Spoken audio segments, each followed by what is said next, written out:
Na ruku cítím chladný kov, řetězy šeptají dávný hrom. Každý krok je jako pád ve světě, kde se učím stát. Obloha hoří bez hvězd a jmen, v ruinách času bloudí sen. Stíny mi píší osud do dlaní, v tichu slyším vlastní volání. Řetězy osudu svírají mě dál, ve světě, kde bolest se stala král.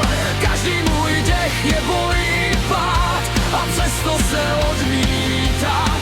Řetězy osudu železný hlas, co rozděluje minulost a nás. Ale i v temnotě hoří plamen, co vede mě dál nocí i dnem.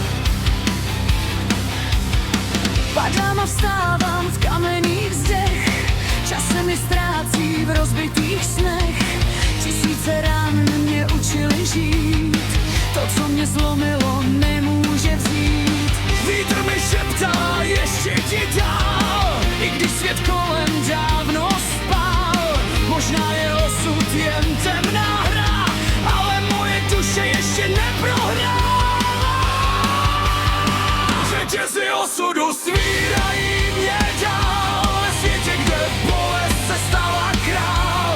Každý můj dech je boj i pád, a přesto se odmítám vstát. Řetězy osudu železný hlas, co rozděluje minulost a nás.